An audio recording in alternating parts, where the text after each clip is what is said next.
तो the incarnated emperor के पिछले एपिसोड में हमने देखा था कि साइन जब एक अनजान जगह पर पहुंचता है तो अपने सामने एक बड़ा सा फर्नेस देखता है। जिस फर्नेस को टच करते ही उस जगह पर भूकंप सा आ गया था।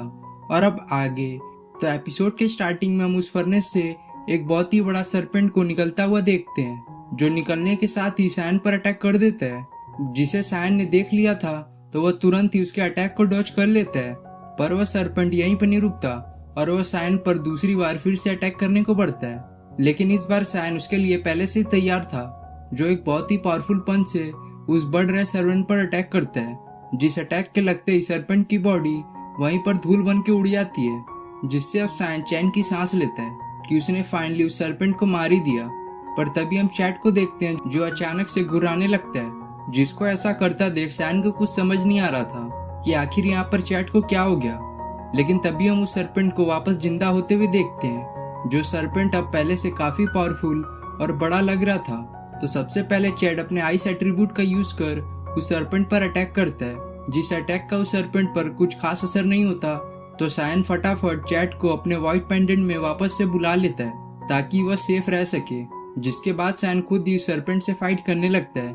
पर यहाँ पर वो सरपेंट काफी पावरफुल होता है, जो कई बार साइन को निगलने की कोशिश करता है। जिसे देख साइन अब समझ गया था कि यह सरपेंट उससे काफी स्ट्रांग है, इसलिए वो अपने बीस्ट को समन करके उस सरपेंट पर अटैक करता है।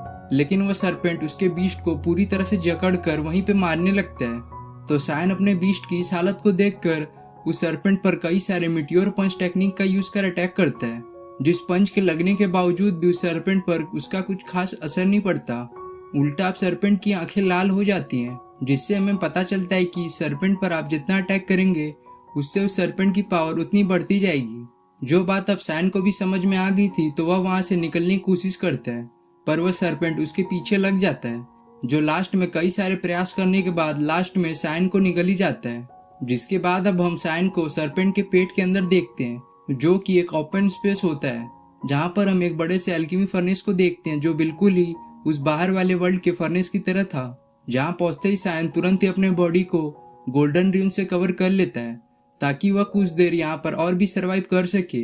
जिसे देख वह सरपेंट कई सारे साइन के शील्ड पर अटैक करता है, जिससे अब उसकी शील्ड पर क्रैक होने लगते हैं। जिसे देख अब साइन बिना समय गवाए तुरंत ही उन 3 और एलेक्सिर को कंज्यूम करके वहीं पर कल्टीवेशन करने लगता है, जिस एलेक्सिर के लिए वह इतनी देर से वॉन्गकॉन्ग से फाइट कर रहा था। जो एलेक्सिर अब काम करता भी दिखता है, क्योंकि जब साइन उस एलेक्सिर को कंज्यूम करके वहां पर अपना कल्टीवेशन जारी रखता है, तो उसके इंजरी के साथ हम अब उस गोल्डन रून्स को वापस रिकवर होता हुआ देखते हैं। जिससे वो सरपेंट गुस्सा होकर अब खुद उस वर्ल्ड में आकर अपने फायर से उसके शील्ड पर अटैक करता है। जिस अटैक से वो शील्ड बच नहीं पाता और चुटकियों में ही डिस्ट्रॉय हो जाता है। और साथ में यहाँ पर साइन को भी थोड़ा बहुत डैमेज लगा था, जिससे अब साइन समझ गया था कि उसका आखिरी समय अब आ चुका है, तो वह अपने डेथ को एक्सेप्ट कर लेता है। लेकिन तभी उसके व्हाइट पेंडेंट से वह ग्रीन बैम्बू ट्रेजर निकलता है, जिस ट्रेजर को साइन ने स्टार एकेडमी के ट्रायल एग्जाम में पाया था।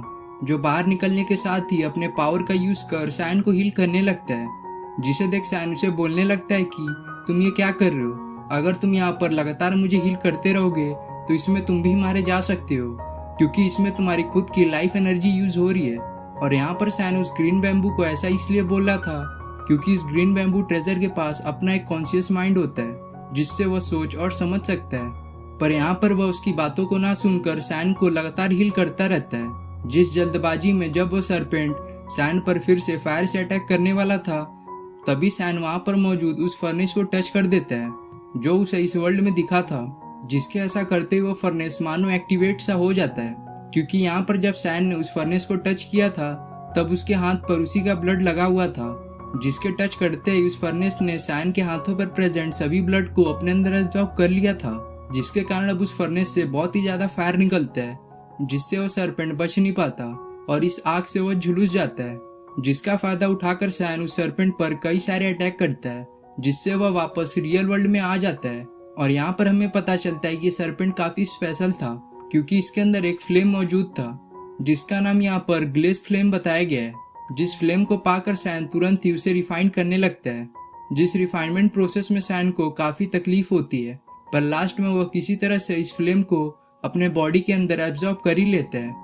जिसके एब्जॉर्ब करते ही साइन का यहाँ पर cultivation level directly soul rhythm stage के लेवल 4 पर पहुंच जाता है, जिससे सैन काफी खुश होता है कि उसकी मेहनत रंग लाई। जिसके बाद वो मिस्टीरियस आवाज फिर से सैन को बताती है कि जिस ग्लेस फ्लेम को तुमने अभी अपने बॉडी के अंदर एब्जॉर्ब किया है, उस फ्लेम को तुम और भी स्ट्रॉन्ग बना सकते हो, जिसके लिए तुम्हें बहुत सारे अलग अलग फ्लेम को अपने बॉडी के अंदर एब्जॉर्ब करना पड़ेगा। तो सैन उसकी बातों को सुनकर काफी हैरान होता है, क्योंकि पहले से यह ग्लेस फ्लेम बहुत स्ट्रांग होता है, और अगर उसने इस फ्लेम को और भी स्ट्रांग बना पाया तो वह बहुत ही पावरफुल कल्टीवेटर फ्यूचर में बन पाएगा। जिसके साथ ही वह मिस्टीरियस आवाज सैन को बताती है, तुमने जो अभी फ्लेम पाया वह एक फायर की तरह एक्ट कर रहा है, और तुम्हारे पास जो ग्रीन बैम्बू है वह एक वुड की तरह, जिससे तुम्हारे पास अभी 5 एलिमेंट में से 2 एलिमेंट हो जाते हैं। जिसकी बातों को सुनकर सैन एक एक करके एक हाथ पर अपने फायर एलिमेंट और दूसरे हाथ पर अपने वुड एलिमेंट को समन करता है। जिस 2 एलिमेंट को सैन जब एक साथ मिलाता है तो वहां पर वो यिंग यांग पाम टेक्निक को अनलॉक कर लेता है, जो टेक्निक उसे जिया ने एपिसोड 2 में दिया था। जिसकी पावर को टेस्ट करने के लिए सैन जब यहाँ पर वह उस यिंग यांग पाम टेक्निक का उस फर्नेस के ठीक ऊपर रूफ पर करता है तो वह पूरी रूफ ही डिस्ट्रॉय होने लगती है, जिसकी वजह से अब यह पूरी जगह ढहने लगती है। तो सैन तुरंत ही अपने जान बचाने के लिए यहाँ से भाग खड़ा होता है, पर यहाँ से जाने से पहले सैन उस बड़े से एल्केमी फर्नेस को अपने साथ रख लेता है, जिसके इस जगह से निकलते ये पूरी जगह डिस्ट्रॉय हो जाती है। जिसके बाद हमें थोड़ी देर बाद का सीन दिखाया जाता है, जहाँ पर सैन जब इस जगह को अभी भी एक्सप्लोर कर रहा था तो वह उस यिंग यांग पाम टेक्निक के बारे में सोच रहा था कि यह टेक्निक बहुत ही पावरफुल है, और अगर मुझे इस टेक्निक को सही से मास्टर करना है तो मुझे यहाँ पर जिया से मिलना पड़ेगा। जो वह सोचते हुए आगे बढ़ ही रहा था, तभी वो अपने सामने बहुत सारे जमीन पर फैले ब्लड को देखता है, जिसे देख वह सोचने लगता है क्या यहाँ पर मुझसे भी पहले कोई आया हुआ था, और यह ब्लड भी काफी ताजा लग रहा है। जो बोलते हुए वह उस ब्लड को टच कर देता है, जिसके ऐसा करते ही हम वहाँ पर मार्शल किंग के किड वर्जन को अपेयर होता देखते हैं। जो वहाँ पर आते ही थोड़ी देर आगे जाने के बाद वह एक अपने सामने बॉक्स को देखता है, जिस बॉक्स को जब वो ओपन करता है तो उसके अंदर कुछ निकलता है। जिस चीज को लेकर जब वो आगे बढ़ता है तो वह अपने सामने एक बड़े से गोल्डन बैरियर को देखता है, जिस बैरियर में जब वो उस ट्रेजर के साथ अपने बॉडी को टच कराता है तो वहां से वो गायब हो जाता है। जो यह सब होता हुआ दूर से सैन भी देख लेता है, जिसे देख वो समझ जाता है कि यहाँ पर जब मार्शल किंग छोटा था तो वह यहाँ पर पहुंच गया था। जो आने के साथ ही उस बॉक्स में से किसी ट्रेजर को अपने साथ लेकर उस बैरियर को टच कराता है, जिस बैरियर ने उसे यहाँ से बाहर भेज दिया। इसका मतलब यह है कि यह गोल्डन बैरियर जरूर ही इस साइकिक टावर के लेवल 10 पर पहुंचने का रास्ता होगा, जिस रास्ते को यहाँ पर मार्शल किंग भी अनलॉक नहीं कर पाया। तो सैन अपने लक को आजमाने के लिए खुद उस बैरियर को टच करने जाता है, जिसमें जब वो उस बैरियर को टच करता है तो उसे वहाँ पर बहुत ही ज़्यादा पावर महसूस होता है, जिसको वह सह नहीं पाता तो वह उसके इम्पैक्ट से पीछे चला जाता है। जो आगे कुछ कर पाता तभी वहाँ पर एक स्पीयर का अटैक सैन पर आता है, जिस अटैक को सैन किसी तरह से डॉज कर लेता है।